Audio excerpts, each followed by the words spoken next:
France, elle est naturopathe et coach en bien-être spécialisée auprès des femmes et des hommes qui en font trop.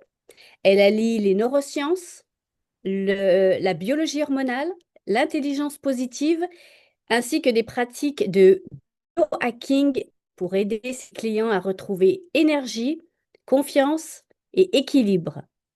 Forte de son expérience en Qigong, pranayama et soins fréquentiels, elle propose une approche unique, à la fois scientifique et humaine. Sa mission, c'est d'apprendre aux femmes, principalement, à prévenir la surchauffe et à retrouver leur fabuleuse sage essence dans leur corps, leur esprit et leur vie. Le sujet du jour, c'est la puissance de la lenteur. Je vous demande donc d'accueillir, hein, même si on n'entend pas, mais en tous les cas avec votre plus belle énergie, votre plus beau sourire, notre conférencière du jour, Lucie Monpetit. Bonjour tout le monde. Bienvenue, Lucie. Merci.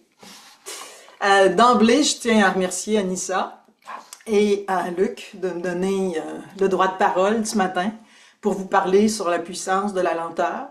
Pour moi, le droit de parole est quelque chose de très important, très précieux. Alors, j'apprécie beaucoup être ici pour pouvoir faire ça avec vous. Et Anissa, juste pour dire, je suis pas naturopathe. Je réfère à des naturopathes, vraiment de naturothérapie seulement. Donc, c'est vraiment par rapport aux habitudes de vie que j'ai le titre et non pas parce que je réfère à des suppléments, etc. Euh, on nous a appris à appuyer sur l'accélérateur, mais rarement à reconnaître quand le moteur chauffe. Est-ce qu'il y a des gens ici qui s'identifient à ça? Quelques-uns? D'accord. Alors, permettez-moi de vous raconter une petite histoire qui m'a amené à utiliser la lenteur dans ma vie. À 5 ans et demi, ma vie a basculé. Des ambulanciers sont venus chez moi chercher mon père.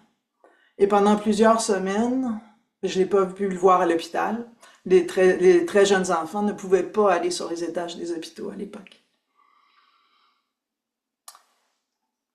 Quand il est revenu à la maison, papa, les rôles se sont inversés. Moi, la petite fille, j'avais une clé au cou, puis à l'heure du dîner, je rentrais chez nous, j'ouvrais la porte, et puis j'allais faire un sandwich à mon père aux viandes froides à l'heure du dîner, puis j'apportais ça dans son lit, puis je retournais à l'école, à la maternelle, dans l'après-midi. Mon moteur a commencé à chauffer, et j'avais besoin de bouger. C'est à 10 ans que j'ai trouvé un exutoire pour ma surchauffe. C'était de faire des arts martiaux.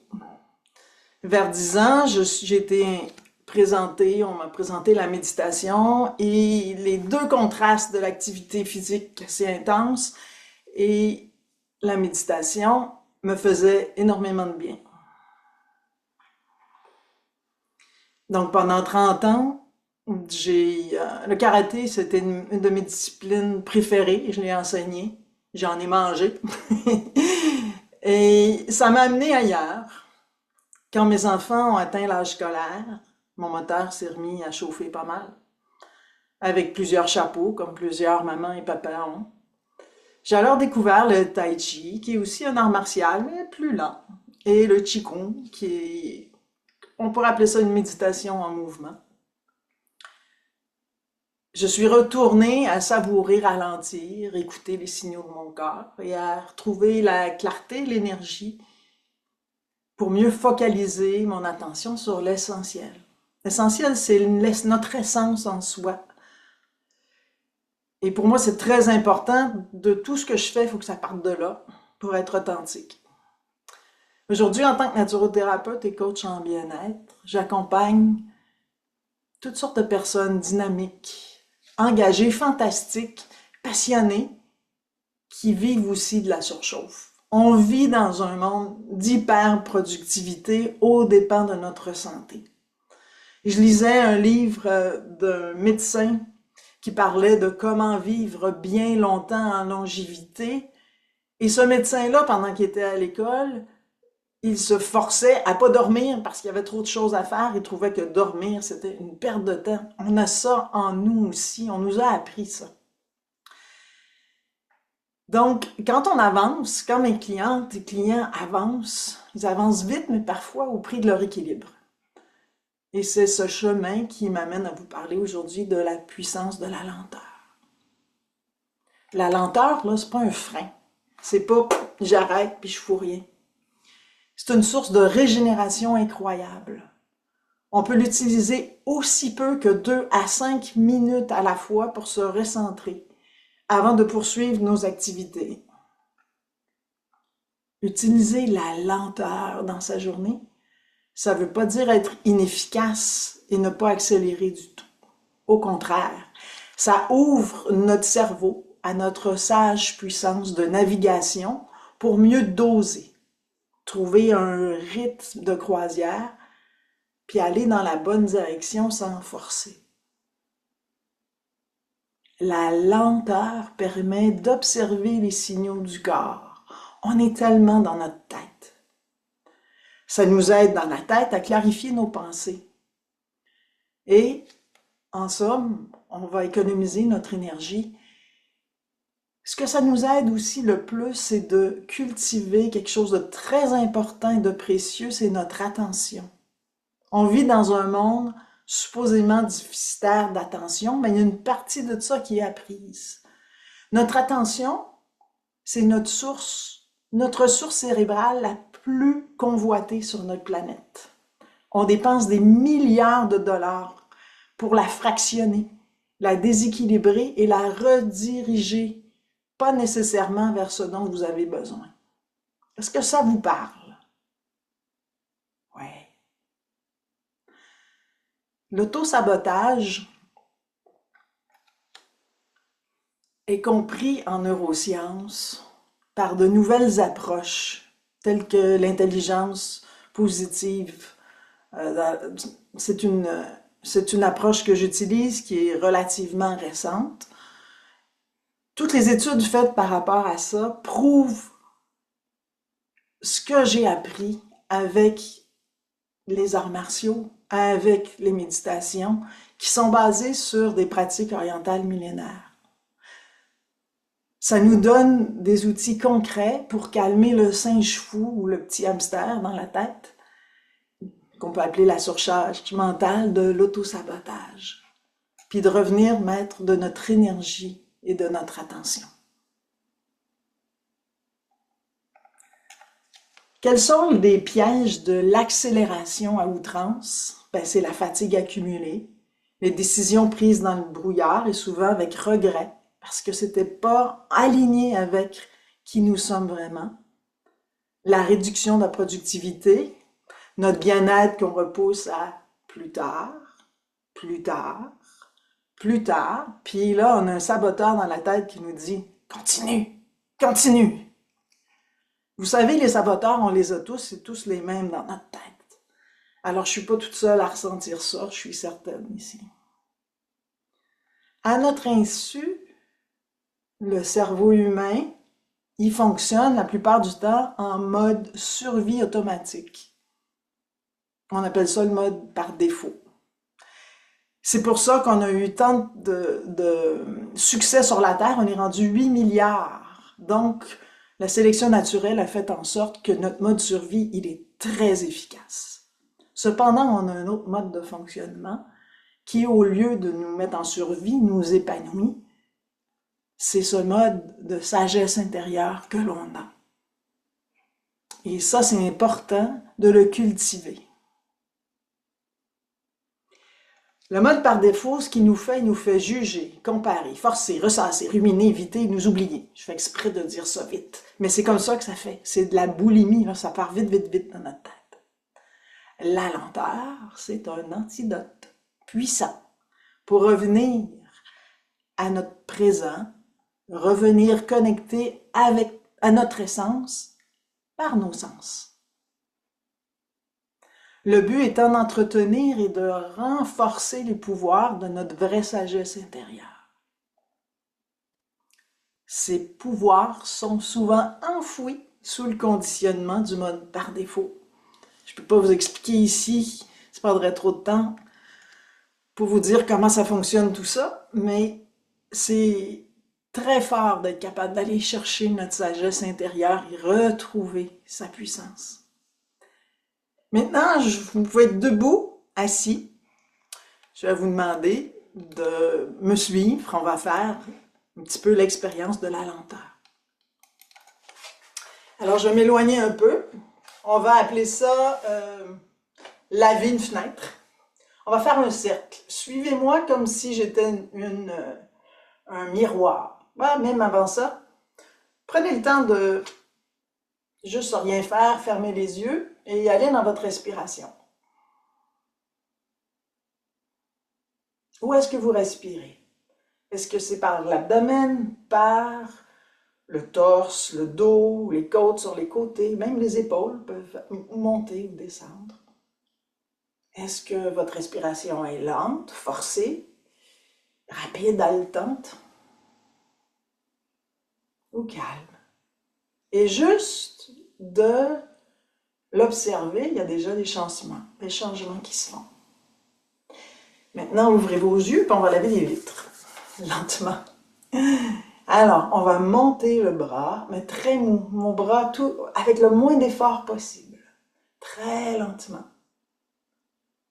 Vous pouvez noter aussi dans votre tête les petits hamsters qui ne veulent pas faire ça, ou c'est inconfortable, ou la curiosité, vous mettez un frein. Il y a des résistances, c'est pas grave, on fait le mouvement.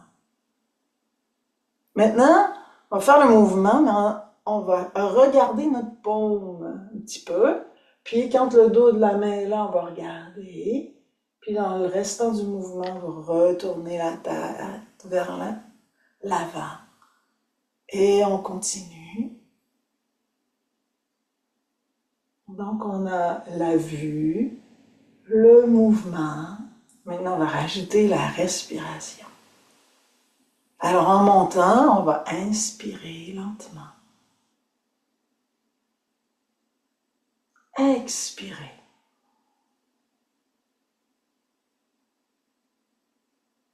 Vous êtes capable d'aller encore plus lentement. Inspirez.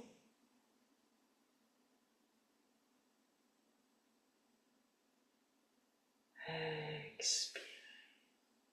Et puis on va arrêter, on va regarder ce qui se passe dans notre corps. On va fermer les yeux, on retourne à la respiration. On va voir ce qui a changé. Est-ce qu'il y a un déséquilibre gauche-droite, par exemple? Est-ce que la respiration a changé? Est-ce que vous vous sentez plus centré ou pas du tout? Est-ce que ce qui se passe dans la tête, il y en a plus ou il y en a moins? Ou moins de pression? Et on revient. Cette fois-ci, on va aller de l'autre côté aussi, quelquefois. Hein? Et ceux qui n'ont pas trop de difficulté à vous se concentrer, on va commencer à faire les deux à la fois. Alors, je pars d'un côté qui monte, l'autre côté descend, de sorte que je vais travailler les deux côtés du cerveau. Une fois que les mains sont en place, je peux rajouter, je regarde ma paume, le dos de la main, puis après ça, je vais aller changer pour l'autre paume, l'autre dos de la main. Si vous êtes déjà surchargé parce qu'il y a trop de choses dans la lenteur, allez juste avec le mouvement et c'est correct. Et on relâche tout ça. Et si vous étiez déséquilibré gauche-droite, c'est peut-être revenu. Observez ce qui se passe. Est-ce qu'il y en a qui ont vu beaucoup de changements? Ou vous êtes déjà trop dans votre bulle calme, il n'y a personne qui répond, là c'est comme oui, oui c'est ça. Déjà, là, les oui sont plus lents. On a ralenti. Ah ben, super. Donc c'est un petit exercice de rien du tout, qui est suffisant parfois une fois par jour pour faire la différence. Alors la différence, c'est aussi de calmer le mental, hein. Très important. Donc la puissance de la lenteur, c'est l'art de rester centré à tout moment, d'apprendre à relâcher au bon moment pour que votre moteur dure longtemps, pour pas qu'il surchauffe. On veut rester performant, mais pas aux dépens de sa santé. Donc c'est un antidote pour faire face à l'auto-sabotage du mode par défaut dans notre tête.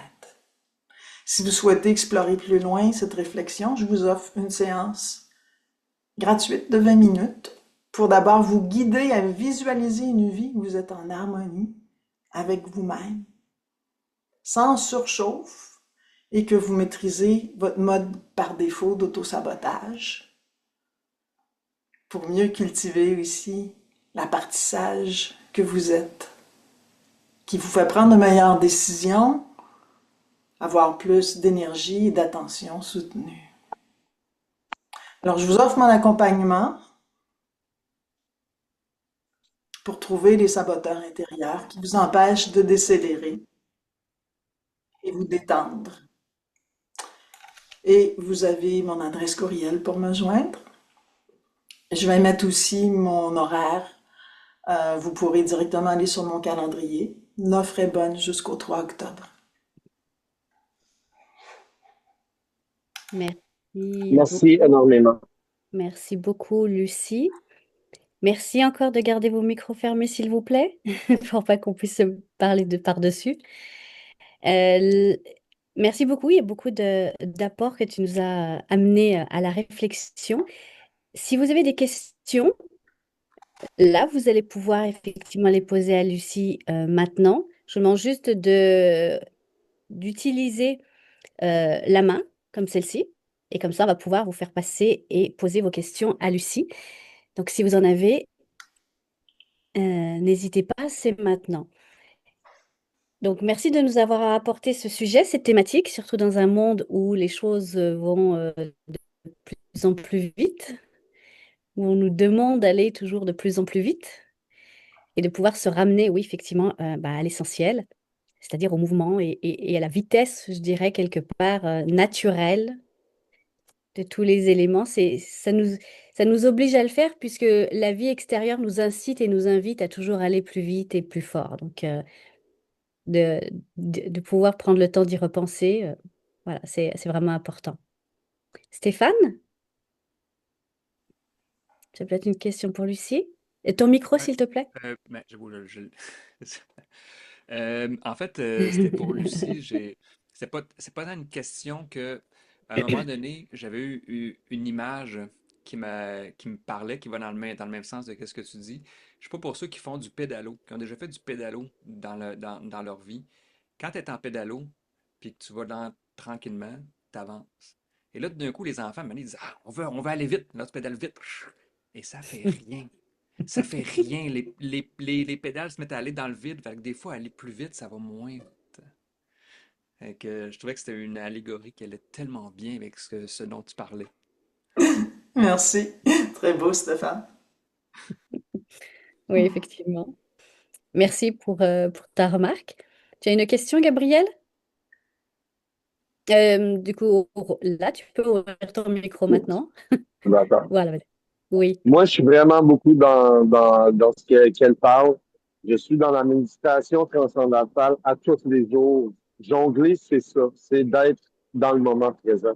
Je suis totalement d'accord avec ce qu'elle dit. Moi, j'ai appris à me contrôler dans la vitesse parce que moi, je suis tout le temps dans la vitesse extrême. Mais même dans la vitesse extrême, il y a possibilité d'être lent. C'est juste ça que j'avais appris.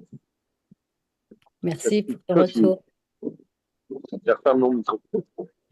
Merci pour ton retour, Gabriel. Est-ce qu'il y a d'autres interventions pour Lucie? Peut-être des personnes qui auraient qui la connaissent peut-être déjà et qui pourraient faire un petit pouce là-dessus. Oui, Hamza? Oui, bonjour. Merci beaucoup, Lucie, pour la présentation. J'aimerais juste savoir est-ce qu'il y a un lien avec l'énergie. Est-ce que ça a un lien avec l'énergie ou pas? Je suis beaucoup dans l'énergie en ce moment, donc est-ce que ça permet de pouvoir avoir une meilleure énergie à dégager Définitivement. et Et d'équilibrer aussi, tout ça autour de nous?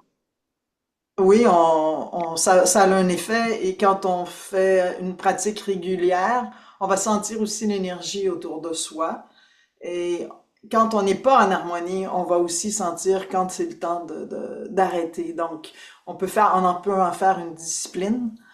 J'ai un cours de Qigong, par exemple, sur mon site et c'est vraiment dans la lenteur et c'est aussi pour cultiver l'énergie. Qigong, ça veut dire ça. De toute façon, c'est cultiver l'énergie. Alors, tout ce qu'on fait avec lenteur, que ce soit apprendre à jouer d'un instrument de musique, par exemple, on va commencer à faire nos gammes très lentement pour être capable de s'acclimater, de ressentir davantage et éventuellement avoir cette dextérité dans tout, c'est pareil. Le tai chi, c'est entre autres un art martial, mais on le fait lentement. Mais quand on le fait vite, ça fait mal. C'est utile. Et on peut désarmer quelqu'un de manière réflexe parce qu'on l'a fait tellement efficacement lentement. C'est toute une question de fluidité d'énergie quand on bouge lentement. Merci beaucoup. Merci pour ta question, Hamza. Moi, j'ai une question pour vous, pour certaines personnes. Est-ce qu'il y en a qui n'ont pas été capables d'aller lentement? Parce que j'en connais, moi, des gens qui forcent pour ne pas être capables d'aller lentement. Il y a un apprentissage il y a une très grande résistance à ça.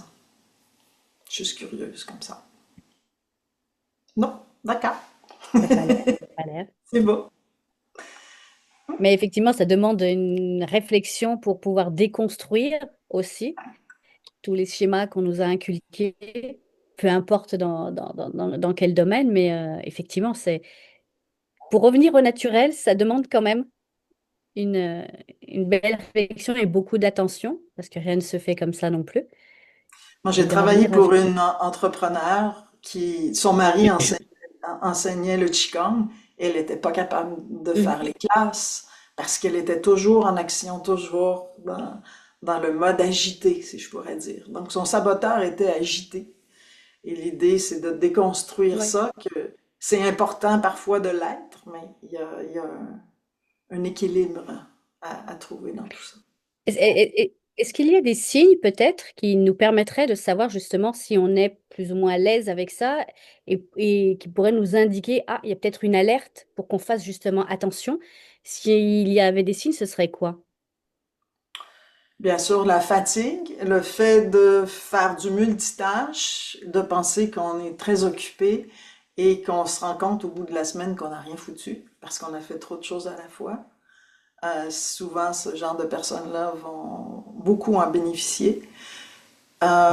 Les hyper-performants vont aussi avoir un peu de mal à s'ajuster parce qu'ils disent «Ah non, je suis dans la zone!» Être dans la zone pendant 7-8 heures, je pense pas que ça existe.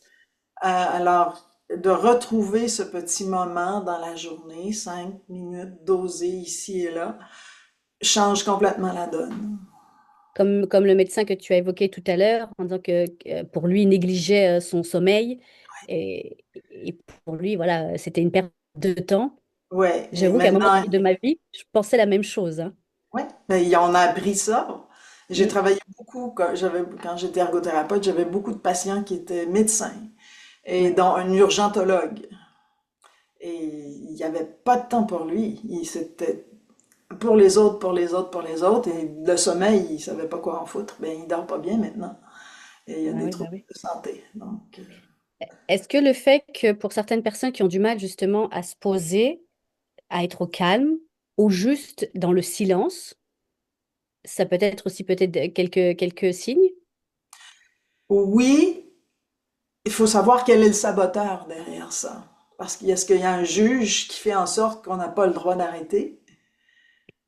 D'accord? Ou est-ce qu'il y a un perfectionniste qui, lui, ne peut pas arrêter parce qu'il faut absolument que ce soit parfait avant que ça soit livré? Il y a plein de Ouais. façons. Donc, c'est pour ça que si les gens sont intéressés à explorer ça, c'est du cas par cas, je dirais. Mais on les a Ok. tous, on a tous les séparateurs en nous, sauf qu'il y en a qui sont dominants. Ils sont souvent dominants en fonction de nos forces, Bah oui. mais à outrance. Voilà. Bon. Excusez, je ferme ça. En tout cas, je vous invite à la réflexion et puis peut-être à détecter s'il y a des signes que vous pouvez repérer ou pas, qui vous indiquent où vous en êtes par rapport bah, à la lenteur, mais comment vous vous sentez par rapport à cela aussi.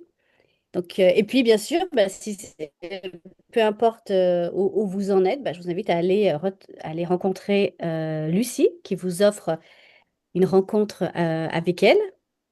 Elle va mettre ses coordonnées si ça n'est pas déjà fait. Donc, n'hésitez pas à prendre rendez-vous avec elle. Vous avez droit à 20 minutes, c'est ça, si je ne me trompe pas? Mhm. Ça va me faire Ouais, plaisir. ok, parfait.